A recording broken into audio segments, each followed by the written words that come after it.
안녕하세요. 책 읽는 그리스도인입니다. 오늘 소개해드릴 책은 용서 그 불편함에 관하여입니다. 저는 이 책을 선택한 이유가 진짜 용서가 뭘까?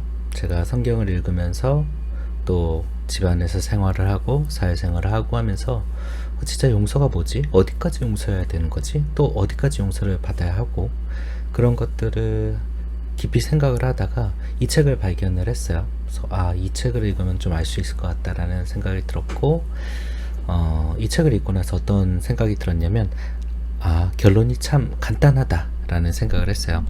책을 즐겨 읽지 않으시는 분들 중에 유튜브로 책에 대해서 알아보시는 분들은 아마도 이 책의 결론을 알고 싶으실 거예요. 결론부터 말씀을 드리자면 이 책에서 말하는 성경적인 용서는 하나님의 용서를 닮은 용서이고 그 용서는 신자가 회개했을 때 받아들여지는 용서입니다. 이게 결론이에요.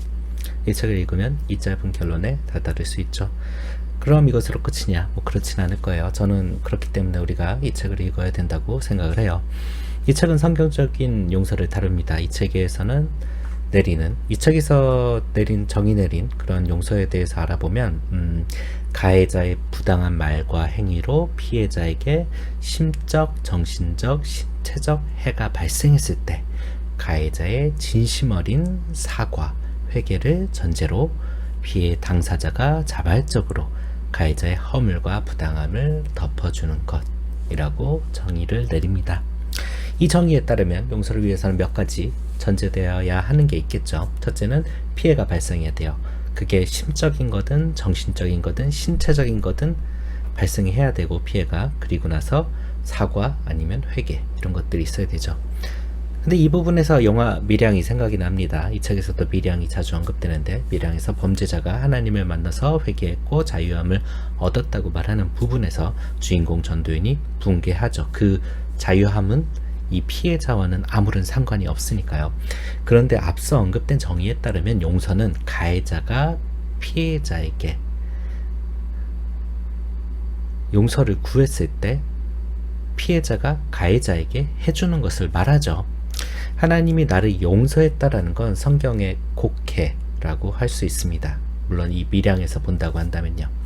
나와 하나님과의 관계에서 용서가 이루어졌을지라도 피해자를 향한 가해자의 용서를 구하는 작업은 반드시 이루어져야 합니다.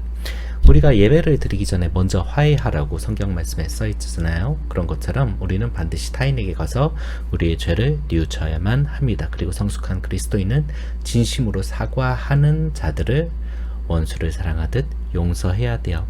우리가 우리의 죄를 사해 준 같이 우리 죄를 사하여 달라고 매번 구하는데 이 구절에서처럼 이 죄를 사하여 준다라는 것은 기본적으로 가해자가 피해자에게 용서를 구하는 것 혹은 회개함이 반드시 수반되어야만 합니다.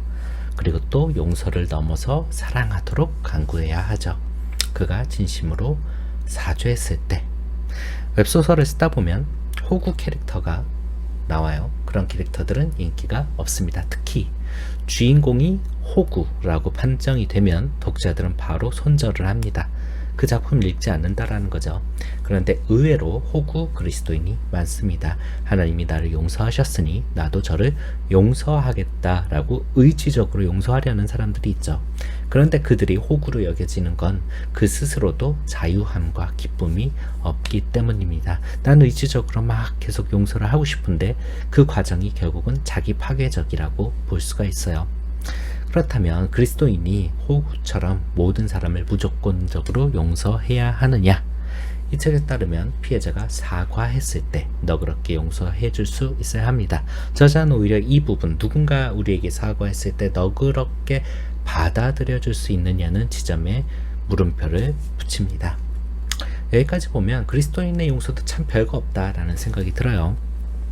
계산적이고 조건적이다 라는 생각마저 들죠. 그건 아마도 내가 요구하는 하나님의 모습과 성경에서 나타나는 하나님의 모습이 다른 탓이 아닐까 싶어요.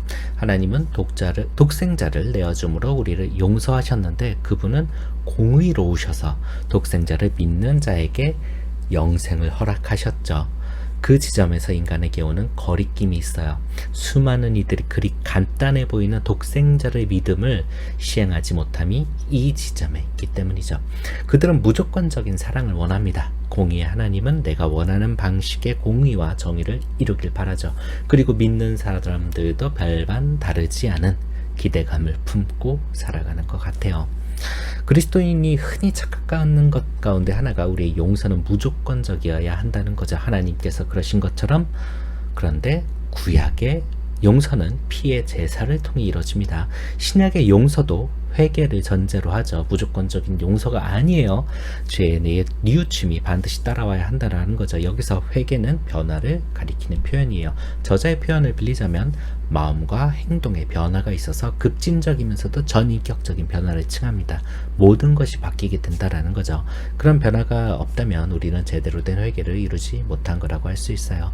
지속적이면서도 끈질긴 회개가 필요한 거죠. 그리고 그 죄가 타인과 관련이 되어 있다면 반드시 그에게 나아가 사과하고 화해해야 합니다. 이 책에서는 성폭행당한 여인이 예시로 나와요. 그녀는 새벽마다 가슴을 치면서 기도하죠. 용서하지 못한 자신이 잘못된 것 아니냐고 하나님께 구하는 겁니다. 이것이 하나님의 용서를 무조건적인 용서로 오해한 결과라고 할 수 있어요.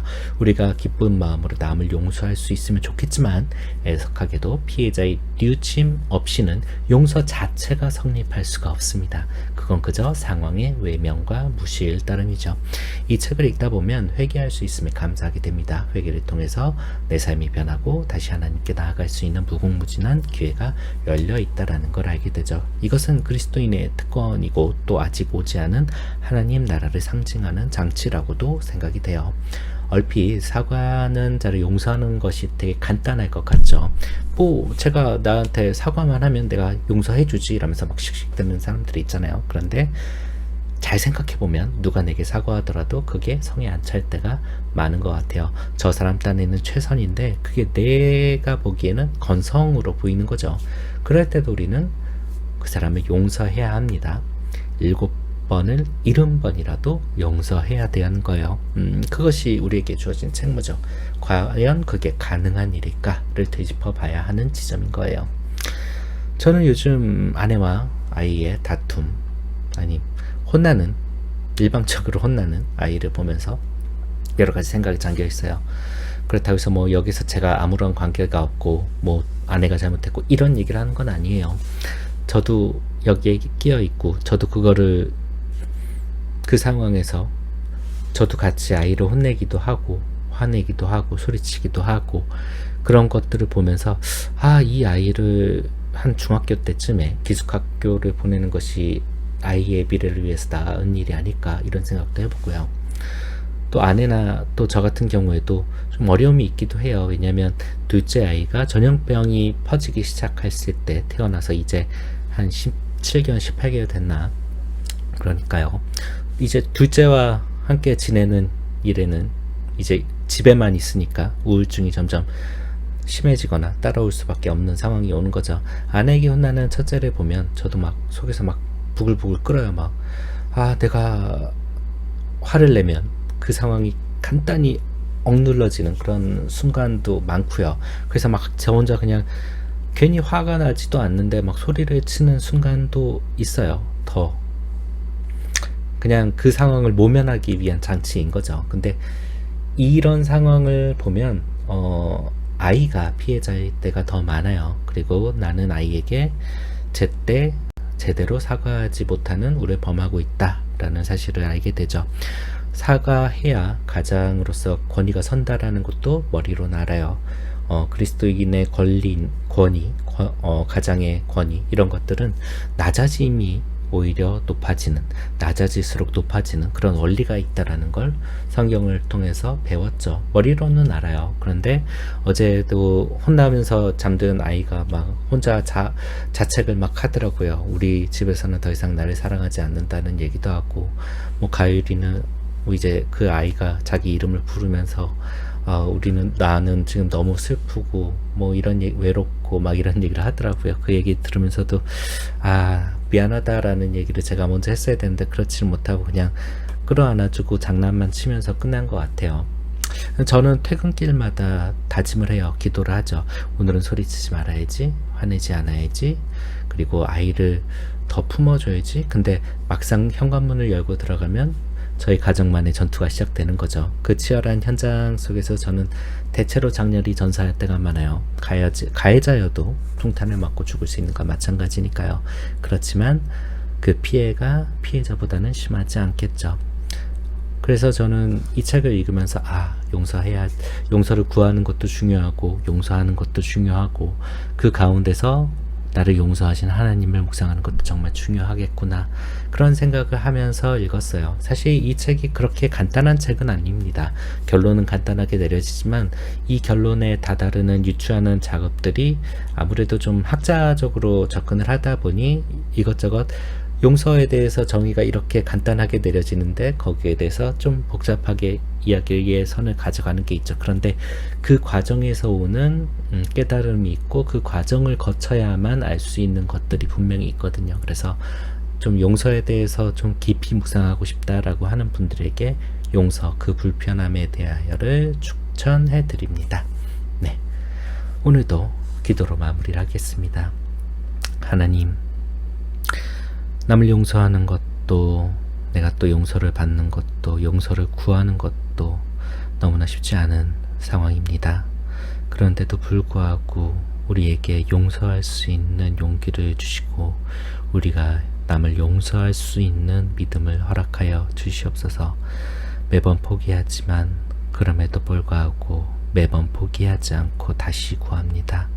그것이 우리의 부족함입니다. 그러나 우리의 부족함을 하나님께 맡기고 나아갑니다. 이렇게 나아갈 때 우리에게 힘을 더하여 주시옵소서. 이 모든 말씀 예수 그리스도의 이름으로 기도했습니다. 아멘. 감사합니다.